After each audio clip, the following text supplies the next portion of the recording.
Oke, selamat siang teman-teman semua. IPB 61. Perkenalkan kembali, aku Diki. Aku mahasiswa statistika angkatan 57 dan akan coba nge-share di sini tentang how do we do storytelling untuk kita bisa menyampaikan presentasi karya kita. Dan untuk konteks ini kita bakal lebih deep dive lagi terkait dengan esai. Di pertemuan sebelumnya, ketika ia pertama di auditorium Vapet, di sana aku mencoba menyampaikan bahwasanya ada banyak sekali resources kita bisa belajar esai dari mana, kemudian semua itu esai dan bagaimana kita bisa mengkonvert semuanya itu dalam bentuk tulisan. Karena konteks esai ini adalah esai yang digunakan dalam bentuk kompetisi, beasiswa, dan lain-lain, teman-teman. Kita langsung next aja ya. Oke, sebelumnya ini review dari aku yang bekerja untuk perusahaan fintech yang bernama Awan Tunai di Jakarta. Aku alumni statistika, juga membuat dan juga mengembangkan tiga komunitas yang The Future. Kemudian buku kata asal juga aku punya satu media platform untuk nge-share portofolio kreatifku freelance yang bernama Panggil Diki sebagai fotografer. Kita balik sedikit lagi. Apa aku bisa menyatakan bahwasanya semua pengalaman itu adalah esai? Karena seperti ini teman-teman. Kita melakukan semua hal pasti dituntut untuk bisa terstruktur. Struktur dalam artian kita tahu mana yang menjadi cara kita untuk mengimage ke orang yang pertama, kemudian yang kedua tahu gimana caranya untuk bisa menyampaikan inovasi kita, kebaruan kita seperti apa. Itu cukup runtut mulai dari masalahnya apa, latar belakang apa, sampai dengan gagasan dan kebaruan ide kita. Sampai dengan di akhir kita menutup satu presentasi atau satu kata dengan penutup, biasanya itu quotes, puisi, sorry, pantun gitu dan lain sebagainya. Jadi ada banyak sekali ya untuk kita menyampaikan dengan lugas gitu. Dan ya balik lagi, kita melakukan podcast pasti di awal selamat pagi, siang, kemudian kita juga eh, kalau misalnya presentasi untuk lomba, kita pasti menyampaikan salam kita, hormat kita kepada juri. Juga dilanjutkan dengan berbagai runtutan terstruktur lainnya seperti itu. Jadi overall apapun yang kita lakukan, baik itu di sosial, itu di real life yang teman-teman yang udah rasakan gitu, kuliahan dan lain sebagainya, itu pasti ditujukan untuk satu kebutuhan yang mana kebutuhannya itu menuntut kita untuk bisa terstruktur cara ngomong. Dan apa yang aku sampaikan hari ini juga itu bagian dari cara komunikasiku ke teman-teman. Dan ini juga bagian dari esai, tapi esai yang disampaikan seperti itu. Jadi aku coba bikin dua poin lah, dua poin utama gitu. Berpikir esai itu pikir yang runut dari awal sampai dengan akhir. Dan dalamnya itu ada masalah, kemudian how is the problem itself gitu. Dan dinamakan dengan solusi, dan solusi kita based data dan fakta. Kita tahu nih bahwasanya di kondisi Pak Prabowo sedang eh, diambang dilema ketika ada banyak sekali kondisi em, yang cukup membingungkan seperti itu. Dan itu adalah data dan fakta yang mana itu merupakan salah dan kita memberikan satu solusi seperti itu. Jadi biasa dikaitkan dengan kondisi sekarang, misal kita, misalnya ESDM kita dalam kondisi yang seperti apa, atau kayak 2045 ini apakah possible atau enggak, kita tarik lagi berdasarkan data dan faktanya seperti apa. Seperti itu ya teman-teman. Jadi kita harus bisa melihat angka berpikir yang runut dan itu adalah masalah, solusi, dan juga data dan fakta gitu. Dan kalau kita tulis dalam bentuk tulisan, contohnya yaitu dimulai dari pendahuluan, gagasan, dan juga penutup. Jadi tiga ini jadi kunci. Dan kalau tertarik untuk presentasi, ya sama. Presentasi mulai dari pendahuluan, gagasan, dan penutup. Jadi pada akhirnya, semua yang kita tuliskan dalam tulisan tulisan itu bentuknya bentuk seperti itu. Dan ini tadi aku sampaikan bahwasanya semua itu sama dengan presentasi. Yang kita sampaikan pada saat sesi presentasi adalah yang kita tuliskan dalam bentuk tulisan kita. Kak, tapi sering banget aku ngelihat teman-temanku improve gitu ketika mereka presentasi. Ya, it's okay. Itu juga part dari improvement yang mana mereka mungkin lupa ataupun belum sempat menuliskan dalam bentuk esainya. Jadi ketika presentasi mereka coba lebih lebih powerful lagi dengan ide-ide ataupun cara untuk bisa menarik perhatian seperti itu. Dan kalau tertarik dalam konteks beasiswa, saya beasiswa ya otomatis kita bagaimana caranya menuliskan itu dan ketika orang membacanya mereka langsung tahu anak ini pernah ikut exchange sama Inggris segala macam. Oh, ternyata dia pernah nyoba 10 kali beasiswa ini tapi gagal gitu. Jadi gimana cara kita bisa menggambarkan visual di kepala kita itu dalam bentuk tulisan seperti itu. Dan begitu pun sebaliknya. Apa yang kita tuliskan dalam esai kita, gimana caranya supaya orang itu bisa memvisualisasikannya sendiri dan akhirnya dia bisa mendapatkan pesan yang kita sampaikan lewat tulisan tersebut. Seperti itu ya, teman-teman. Next, aku coba sedikit masuk ke dalam bentuk asli ataupun apa yang aku pernah laluin sendiri. Bagaimana cara aku mendeliver message ke juri ataupun ke um, beberapa stakeholders untuk aku presentasi. Gitu. Dan untuk konteks ini, aku pernah ikut lomba salah satunya di Telkomsel. Di sana mereka minta untuk analisis data. Jadi dikasih dataset, kita diminta untuk analisis dan kita diminta untuk membuat dalam bentuk PPT dan PPT-nya disubmit ke mereka untuk nantinya dinilai dan masuk ke final. Ini memang ketika saat itu ada sekitar 200 pendaftar dan ini memang nggak masuk ke dalam 6 finalis, tapi aku sangat yakin bahwasanya ide ini tuh masih ide yang orisinal dan kami juga membuat PPT ini yang se-full effort itu. Jadi kenapa aku menggunakan PPT yang gak juara karena aku rasa bukan recognition yang dilihat, tapi effortnya sebesar apa. Dan ini menurutku effort yang paling besar yang aku keluarkan pada saat itu. Jadi kemarin tuh perlombaannya di 2023 bulan 10. Seperti itu. Dan aku mulai dari outline. Kenapa kita menyampaikan gagasan itu dimulai dari outline? Karena beberapa juri itu sering kali hilang fokus ataupun ke distract di tengah-tengah karena mereka udah nggak tahu kita udah sampai di mana. Makanya aku membuat outline di awal supaya nanti mereka kegambar nih, oh ketika aku udah di pendahuluan, part selanjutnya adalah data dan metodologi. Kemudian data analisis, kemudian hasil gitu. Jadi pada akhirnya mereka tahu runtutan berpikirku seperti apa yang akan aku sampaikan pada saat presentasi. Tapi ketika kita nggak menyampaikan outline, ya kita harus menerima resiko bahwasanya juri nanti di pertengahan ketika dia bosan, dia udah mulai main HP, dia udah mulai nge-scroll apa gitu, dan udah nggak fokus dengan presentasi kita. Jadi setiap tim ataupun setiap orang itu punya cara tersendiri untuk bisa memaintain energi dari juri ataupun dari orang yang menilai dia di depan. Seperti itu, teman-teman. Dan setelah outline, kita nyampaikan isi dari PPT kita. Yang pasti awal salam dulu ya, tapi salamnya itu mungkin berbeda-beda. Nanti aku coba jelaskan bagaimana cara menyampaikan salam dengan benar.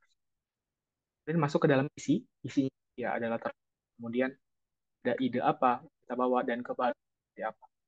Dan latar di sini kita nggak ada patokan sama sekali. Oh, latar belakangnya harus dibuat dalam konteks yang global dulu, lokal, baru dibuat dalam konteks IPB gitu, atau konteks esai yang kita buat. Nggak harus kayak gitu. Setiap orang punya caranya masing-masing. Tapi memang secara general, kita biasanya narik dari bentuk umum ke bentuk khusus. Jadi yang satunya kita lihat dulu bagaimana secara global terjadi. Kemudian kita lihat bagaimana secara lokal terjadi. baru kita kaitin dari latar belakang tersebut ke konteks masalah yang kita mau bawa. Seperti itu. Dan untuk di sini, ini aku ada beberapa bentuk apa ya, kayak, oh, kondisinya seperti ini, kalau seperti dan apa yang bisa kita lihat, apa yang kita perlu analisis gitu. Jadi berpikir runut tadi itu memang harus dimulai dari awal banget, dari kita memaparkan presentasi, dari kita membuat PPT, sampai nanti dari kita menjawab pertanyaan juri yang ada di depan kita. Jadi dikembalikan ke teman-teman bagaimana caranya untuk bisa mendeliver latar belakang dengan baik, yaitu setiap orang punya ciri khas masing-masing. Seperti itu. Kemudian bagian isi juga menyampaikan apa yang kita bawa, apa yang kami post gitu ke jurinya, ke mereka. Di sini kami bawa bentuk dashboard, yang mana dashboardnya itu dibuat dalam bentuk Tableau gitu. Dan visualisasinya seperti ini. Ini bisa dikunjungi di website ini. Jadi kita benar menyampaikan secara lugas bahwa kita udah punya project real, kita udah bikin dalam bentuk website. Tapi kan kita perlu menjelaskan di website itu ada apa aja. Dan inilah part sih kita menyampaikan secara lugas. Nah, kami bikin ini karena latar belakang A, karena B, karena C gitu. Koherensi dari latar belakang sampai dengan isi apa yang bawa di kompetisi tersebut itu harus diimplementasikan seperti. Dan apa yang kita bawa di sini beragam sekali. Bisa kita kebaruan itu, bisa kita bawa gagasan yang bentuknya di improvement. Jadi let's say kalau teman-teman familiar dengan kolaborasi pentahelix, penta itu kan 5. Sekarang orang-orang udah menambahkan kolaborasi hexahelix jadi 6. Mungkin nanti ada yang menambahkan jadi heptahelix segala macam. Jadi improvement dari setiap ide esai ataupun ide apapun itu ditujukan untuk kebutuhan akademik itu banget. Gimana caranya kita deliver itu kreativitas kita seperti itu. Aku coba menampilkan hal itu karena aku rasa memang nggak bisa terlalu banyak. Jadi aku coba membawa satu-satu dari beberapa ide yang aku bawa saat itu. Kemudian coba ditarik lagi. Kenapa jadi hal yang baru gitu? Kenapa jadi hal yang penting? Oh, ternyata karena bentuk seperti ini gitu. Skemanya tidak ada yang menggunakan. Jadi kami menggunakan skema ini untuk menjadi satu kebaruan gitu. Jadi satu hal yang menarik dari esai, either itu halnya baru, either itu ada atau kita eh, mencoba menciptakan dari nol. Tadi kan kalau hal baru itu belum nol ya. Jadi udah ada semua tapi kita tinggal ngerangkai. Improvement, kita menambahkan sesuatu bentuk skema yang udah ada. Sedangkan kita membuat dari nol itu benar-benar yang real, original gitu. Dan itu memang cukup ampuh dipakai di beberapa tempat gitu. Di lomba esai, di beasiswa, di kebutuhan akademik seperti kita mendaftar conference ataupun exchange kemana gitu. Itu pasti hal yang sangat powerful. Tapi balik lagi ke kebutuhannya. Kita nggak perlu berpikiran terlalu panjang, Kak, aku nggak punya ide baru. Aku kayaknya gagal di esai ini gitu. Belum tentu. Kalau misalnya teman-teman melihat peserta lain itu punya ide yang berbeda dengan teman-teman, bukan berarti teman-teman ada dalam situasi yang buruk, situasi kalah gitu. Belum tentu. Karena juri juga nggak melulu melihat soal inovasi. Karena simpelnya kayak gini, kenapa pemerintah nge-stop pembuatan aplikasi di tahun ini kalau nggak salah? Ya karena pemerintah udah nggak butuh aplikasi baru dan itu malah memberatkan. Tapi yang dibutuhkan adalah bentuk improvement. Jadi let's say sekarang pemerintahan Kota Jakarta punya 3 aplikasi gitu. Misal let's say Jaklingko beda dengan Transjakarta segala macam gitu. Kemudian ada satu aplikasi yang muncul dan itu tuh menyatukan 3 aplikasi yang gede tadi. Akhirnya jadi satu aplikasi dan terintegrasi. Kalau nggak salah namanya satu sistem, satu integrasi. Ya, seperti itulah. Jadi kayak menyatukan beberapa platform dibuat jadi satu. even itu platform Instagram, even itu sosial media lainnya, atau bentuk aplikasi. Jadi kayak kalau nggak salah ada salah satu gubernur juga yang mengusung ini kayak satu integrasi satu kecamatan atau satu apa gitu, satu data. Jadi memang disatukan datanya dalam satu website supaya nggak terlalu overwhelm. Dan itu um, bentuk yang dibutuhkan sekarang. Jadi kalau teman-teman nanya ke aku gitu, ide apa sih Kak yang original gitu untuk aku bisa bawa, misal dalam konteks Indonesia Emas gitu. Yang menurut teman-teman nggak usah mikir hal yang baru. Teman-teman mikirin aja di IKN itu ada terjadi apa sekarang, kondisi yang belum ke-solve apa, dan teman-teman coba untuk nge-solve itu. Itu bisa. Nggak harus kayak kita mikirin, oh di IKN masih banyak lahan kosong, kita bikin apa ya gitu. Itu bisa. Tapi balik lagi, urgensinya seperti apa, kemudian kebutuhan terhadap masyarakat seperti apa, nilai sosial yang dibutuhkan seperti apa. Jadi banyak aspek yang harus kita lihat untuk kita bisa mengimprove satu produk, satu layanan, atau apapun itu. Seperti itu ya. Jadi hal yang baru ini salah satu hal yang penting untuk dituliskan dalam esai. Tapi bukan berarti hal yang baru itu dalam bentuk inovasi yang benar-benar dari nol. Seperti itu. Dan ringkasnya ya seperti apa? Jadi ketika kita udah nyampaikan panjang nih, beruntut dari latar belakang sampai dengan hal yang baru, atau kita bikin factor analysis, atau kita bikin market needs analysis gitu. Ada analisis-analisis yang ditambahkan di sana. Kalau udah sampai situ, kita perlu membuat satu dan satu rangkumannya itu bisa dalam bentuk poin besar, bisa dalam bentuk grouping-grouping seperti ini gitu. Jadi ada grup YouTube bot, kemudian ada AI power chatbot, kemudian ada di sini dan kemudian ada prediktif. Jadi aku di sini dan aku membuat dalam satu bentuk grup masing-masing grup yang mana masing-masing grup itu merupakan hasil dari yang aku sampaikan sebelumnya. Jadi di generate dalam bentuk yang nah, itu ya teman.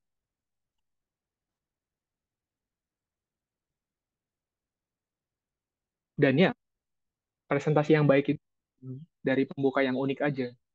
Tapi dari gimana cara teman-teman memahami isi materi yang tadi. Aku udah coba sampaikan bagaimana cara kita membuat presentasi yang dari esai yang udah kita punya. Dan setelah itu, eksekusinya seperti apa? Yaitu dikembalikan ke teman. Bagaimana teman-teman bisa memahami baik materi tersebut. Dan itu yang menjadi core value teman-teman. Kemasan yang bagus merupakan nilai tambah. Tapi isi yang bagus itu merupakan nilai yang penting. Itu nilai yang sangat krusial untuk dinilai sama juri. Seperti itu. Karena kan debat capres dan cawapres yang dilihat bukan tampilan fashion mereka. Dan itu mungkin beberapa ada yang komen gitu di live YouTube-nya, live streaming-nya. Tapi pada akhirnya yang dilihat itu bagaimana cara mereka berbicara, bagaimana cara mengungkapkan pendapat, bagaimana cara calon presiden kemarin itu berdebat satu dengan yang lain, gimana emosional mereka, itu yang dilihat masyarakat gitu. Jadi kalau kita tarik lebih kecil lagi untuk konteks ini, ya teman-teman presentasi itu bukan hanya dari penampilan yang menarik aja, bukan hanya dari cara pembuka yang baik, misal teman-teman berinteraksi dengan juri gitu, interaktif segala macam. Itu jadi nilai tambah. Tapi yang lebih penting lagi adalah memahami materi yang udah teman-teman bikin tadi dengan baik. Seperti itu. Jadi harus tahu penempatan kebutuhan hal-hal seperti ini itu di bagian mana. Kalau misalnya teman-teman membuat esai untuk kebutuhan beasiswa, oh berarti penempatan sebelum presentasinya itu penempatan yang apa ya, eh, yang benar-benar dari hati teman-teman. Karena kan menulis beasiswa itu biasanya tentang cita-cita, tentang masa depan, tentang kita ingin jadi seperti apa. Dan kalau misalnya ide kita itu original, pastinya kita bakal menyampaikan itu dengan yang dari hati gitu loh. Kita bakal bilang, oh, saya mau jadi Menteri Ketenagakerjaan di tahun 2045. Itu kan mimpi-mimpi yang nggak banyak orang punya, Dan kita beneran mengeksekusi itu dari sekarang. Kayak let's say kita dari sekarang aktif ikut lomba segala macam. Itu yang kita ceritakan. Bukan hanya sekedar omon-omon. Kayak gitu ya, teman-teman. Jadi balik lagi, tujuan daripada menulis essay itu untuk apa, dan bagaimana cara presentasi itu sangat bergantung pada pemahaman teman-teman tentang materi yang kalian buat. Gitu. Nah, ini satu foto yang aku ambil dari sesi kemarin di tanggal 3 September. Aku mencoba menerapkan beberapa cara untuk bisa mempresentasikan ide di kepalaku ataupun materi di kepalaku dengan baik ke teman-teman. Jadi, yang pertama itu aku selalu mulai dengan pembuka yang menarik. Ini menjadi nilai tambah karena aku harus memikirkan bagaimana caranya transisi dari orang sebelum aku dengan sesi aku itu bisa dengan baik. Kayak tiba-tiba aku masuk, juk juk juk, langsung menyampaikan ceritaku, masa kecilku gitu. Itu satu hal yang menarik banget.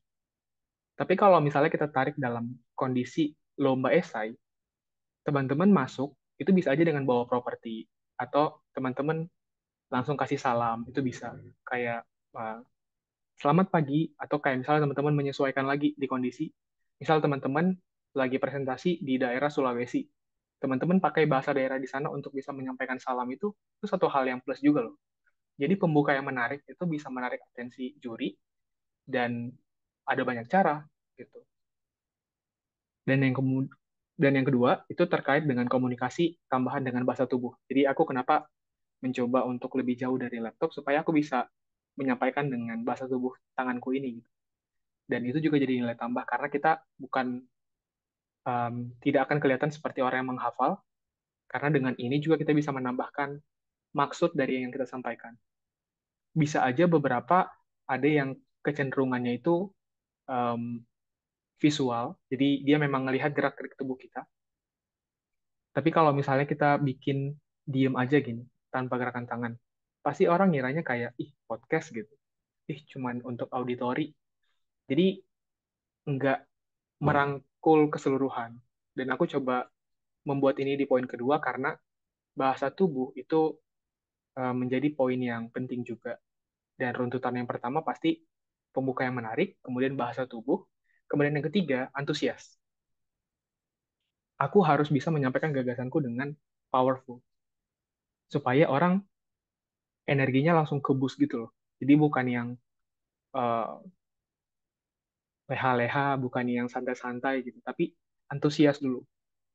Even seburuk apa kondisiku saat itu, ya aku antusias aja. Karena aku bertemu dengan orang baru, aku bisa berinteraksi dengan kalian, dan teman-teman, itu satu hal yang aku syukuri juga, makanya aku antusias.